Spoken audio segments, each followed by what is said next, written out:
हाँ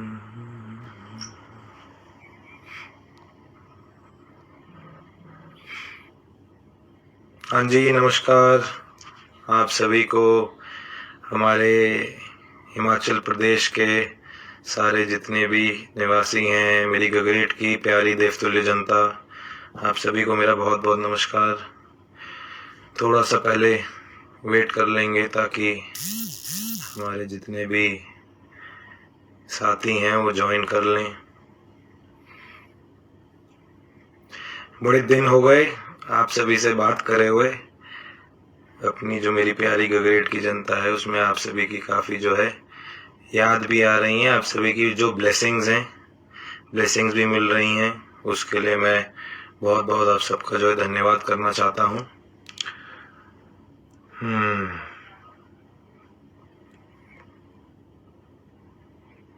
जय श्री राम सारे हमारे भाइयों को, सारी बहनों को। ऑलरेडी सवाल पूछ रहे हैं आप सभी, सो टू आंसर दोज क्वेश्चंस, जो बातें बोल रहे हैं उसी के लिए जो है आज मैं आपके साथ जुड़ा हूँ, भावनात्मक तौर पे कुछ बातें जो हैं आपके साथ साझा करने के लिए। So this is an effort from my end to communicate with you. तो चलिए शुरू करते हैं। सबसे पहले तो आप सभी को जो है मेरी तरफ से बहुत बहुत नमस्कार। हमारी गगरेट की देवतुल्य जनता को, खासकर मेरे जितने भी युवा साथी हैं, मेरी प्यारी माताएं बहनें, मेरे जितने भी बड़े बुजुर्ग हैं, आप सभी को जो है मैं अपनी तरफ से जो है नमस्कार करता हूं। आप सभी का जो है मेरा हमेशा की तरह जो है साथ देने के लिए, मेरे को अपनी ब्लेसिंग्स देने के लिए, अपनी अपार कृपा दृष्टि मेरे ऊपर बनाए रखने के लिए मैं आपका जो है बहुत बहुत जो है धन्यवाद करता हूँ। आज मैंने सोचा कि आप सभी के साथ जो है मैं ये लाइव के माध्यम से जुड़ूं। कुछ बातें हैं हमारे हिमाचल प्रदेश में, हमारे राज्य के परिप्रेक्ष्य में, हमारी गगरेट विधानसभा के परिप्रेक्ष्य में बहुत सारे मुद्दे हैं। हमारी जनता के अंदर जो है सवाल भी हैं, तो उन सवालों के जो है ऑफ कोर्स जाहिर सी बात है उनके जवाब भी देने हैं, कुछ अपनी तरफ से भी बातें रखनी है और क्लैरिफिकेशंस अपनी तरफ से भी सवाल पूछने हैं, and we need to address a lot of issues at large.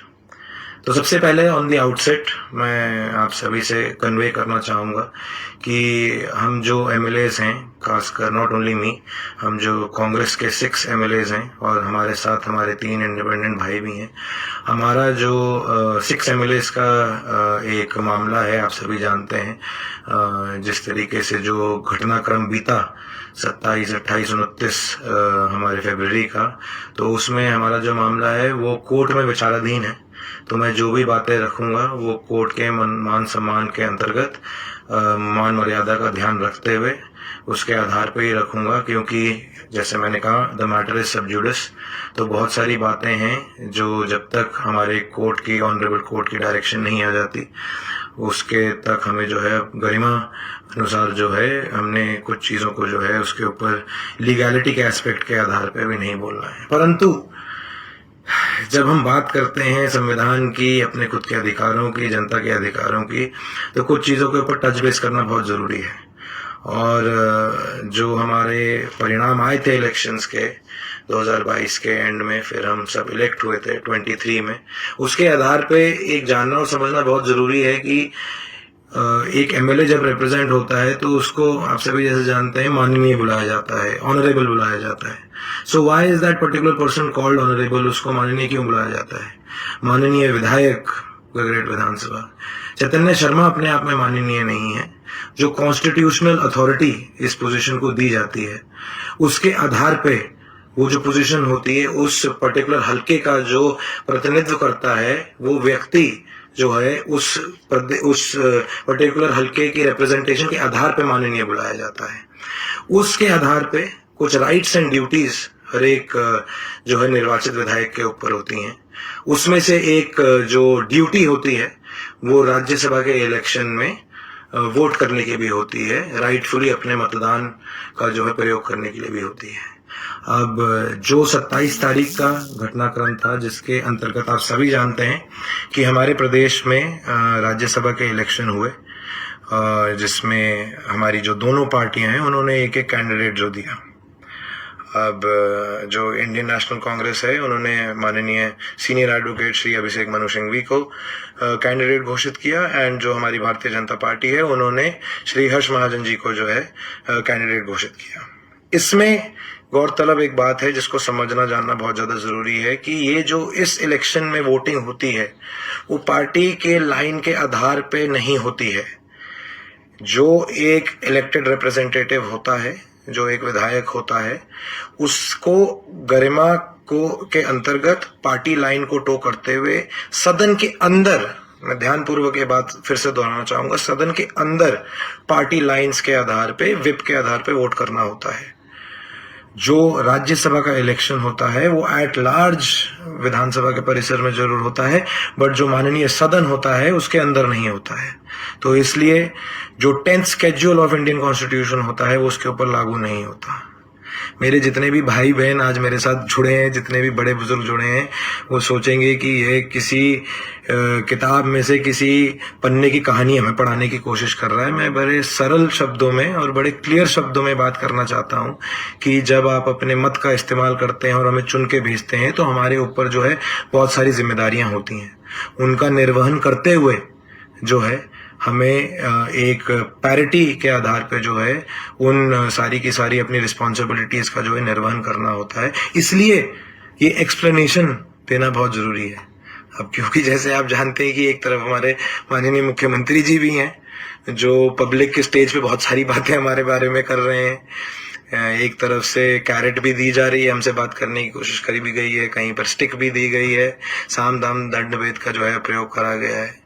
आश्चर्य की बात है कि कहीं पर काले नागों के आधार पर बात करी गई है, कहीं पर मेंढक शब्द का प्रयोग करा गया है, कहीं पर मुर्गे शब्द का प्रयोग करा गया है। So I want to first of all make it very clear, और ये मेरे ख्याल से जनता की जो है जो उनके सेंटिमेंट्स हैं इन लाइन विद दैट, मेरे ख्याल से ये कहीं ना कहीं असंवैधानिक भी है कि जो हमारी कॉन्स्टिट्यूशनल वैल्यूज हैं उनको मद्देनजर रखते हुए हमें गरिमापूर्ण तरीके से जो है अपने शब्दावली का प्रयोग करना चाहिए। आफ्टर ऑल हम स्टेट के मैटर्स की बात कर रहे हैं, हम कोई जो है ये आरोप प्रत्यारोप का दौर तो आप सभी जानते हैं कि इलेक्शंस में चलता रहता है, परंतु this is a very serious matter. तो मैंने जैसे कहा कि हम जब पॉइंट की बात कर रहे हैं, मुद्दे की बात कर रहे हैं, उसमें जब राज्यसभा के इलेक्शन के अंतर्गत हम वोट करते हैं, हमें अपनी अंतर आत्मा की आवाज सुनते हुए और कॉन्शियंस के आधार पे एक लेजिस्लेटर के नाते वोट करना चाहिए। ये मेरा मानना है और मेरे ख्याल से सभी का मानना है। उसको मद्देनजर रखते हुए अगर हम बात करें 27 तारीख के घटनाक्रम की, हमारे सामने जो दो प्रत्याशी थे उसमें से अब आप वर्तमान के माननीय राज्यसभा सांसद श्री हर्ष महाजन जी, उनका बैकग्राउंड देखिए। वो एक हिमाचली हैं, 2 टाइम कैबिनेट मंत्री रह चुके हैं। किसकी सरकार में? राजा वीरभद्र की सरकार में। राजा वीरभद्र जी कांग्रेस पार्टी के नियुक्त जो है चीफ मिनिस्टर रह चुके हैं 6 बारी हिमाचल प्रदेश के। उन्हीं की कैबिनेट में हर्ष महाजन जी जो है 2 बारी मंत्री भी रह चुके हैं। चंबा जिले से आते हैं, चंबा को एस्पिरेशनल जिला बुलाया जाता है हिमाचल प्रदेश का, उसका दर्जा मिला हुआ है। हमारे जो माननीय स्पीकर साहब हैं वो भी उस जिले से आते हैं। तो चंबा की अपने आप में एक वैल्यू है। चंबा के लोग जो हैं वो समझते हैं कि क्या क्या हमारे प्रदेश की क्या रिक्वायरमेंट्स हैं, क्या महत्वाकांक्षाएं हैं। तो उसके अंतर्गत जो हमने हर्ष महाजन जी की प्रोफाइल देखी, जो उनका अपना एक स्टैचर है, उसके विज़िवी जब हम अभिषेक मनु सिंघवी जी की बात करते हैं, बहुत ही सज्जन व्यक्ति हैं, बहुत ही अच्छे जो है बैकग्राउंड से आते हैं, बहुत ऊंची पदवी पे हैं, अनेकों वर्षों का उनको जो है कहीं ना कहीं बैकग्राउंड भी है, सीनियर एडवोकेट हैं। परंतु क्योंकि हमने जब कंपैरिजन करा उसमें देखा कि हमारे जो हर्ष महाजन जी हैं वो एक अच्छा रिप्रेजेंटेशन करते हैं। So in line with our conscience हमने अपनी अंतरात्मा की जो आवाज़ थी उसके आधार पे उनको वोट किया। अब जैसे मैंने कहा, गौरतलब की बात यह है कि राज्यसभा की लाइन में जब आप वोट करते हैं when in with line with your conscious, it does not go against the constitution. ये असंवैधानिक नहीं होता। 27 तारीख को हमें नोटिस मिल जाता है जिसमें कहा जाता है कि हमने राज्यसभा के इलेक्शन में जो है हम डिस्क्वालिफिकेशन हो सकते हैं क्योंकि हमने राज्यसभा में अगेंस्ट पार्टी लाइन वोट करा है। उसको आधार बनाते हुए हमसे महज जो है I think about not even less than 12 hours का हमें समय दिया गया। 28 तारीख को जब हमने उसमें रिप्लाई में टाइम मांगा तो 28 तारीख की शाम 29 तारीख को हमें डिस्क्वालीफाई कर दिया गया। सवाल उसके बाद बहुत सारे उठे हमारी खुद की सिक्योरिटी को लेके, और भी जो एक कॉन्स्टिट्यूशनल क्राइसिस लाइक सिचुएशन हमारे प्रदेश भर में बन गई, उसके मद्देनजर एक अपहीवल, एक तरीके की जो है असमंजसता की स्थिति जो है हमारे प्रदेश भर में जो है आ गई। अब जैसे बहुत सारी बातें बोली गई और मैंने कहा कि अभी तो राजनीति में आरोप प्रत्यारोप का दौर चलता रहता है। जब हम लोगों के बीच में आएंगे तो बहुत सारी बातों के ऊपर चर्चा होगी, सवालों के जवाब भी दिए जाएंगे और बहुत सारे सवाल पूछे भी जाएंगे। उसी के अंतर्गत अब मैं आपसे बात करना चाहता हूं कि अगर हमने ये वोटिंग करी तो हिमाचल, अगर हम हिमाचल की बात करें तो हिमाचल की हिमाचलियत को बचाने के लिए ही करी है। हमने आउट ऑफ द बॉक्स जाके कोई इतना बड़ा जो है घंघोर अपराध नहीं कर दिया। आज की डेट में हम अपने खुद के स्वाभिमान की जो मत हमारे क्षेत्रों की जनता ने दिया है उसके लिए लड़ रहे हैं। बात करी जा रही है होटलों की। आप हमें से एक भाई ने पूछा कौन से होटल में रुक रहे हुए हैं।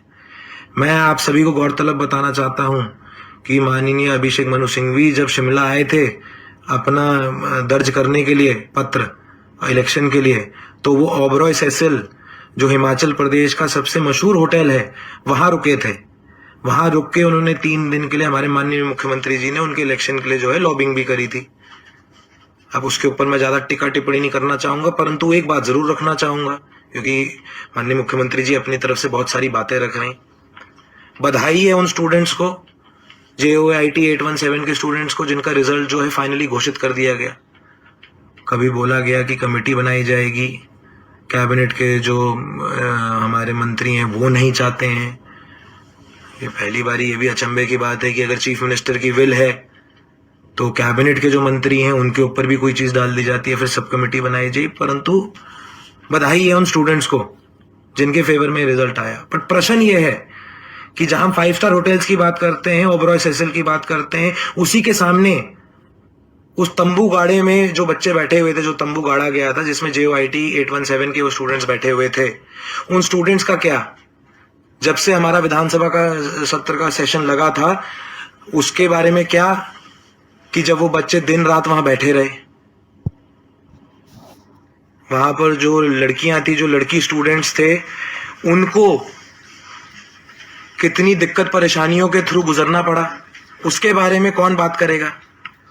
इतने सारे दिन बीत गए, वहां पर जो है उन बच्चों की जो हालत हुई, जो लंबा संघर्ष उनको लड़ना पड़ा, उसका जवाब कौन देगा?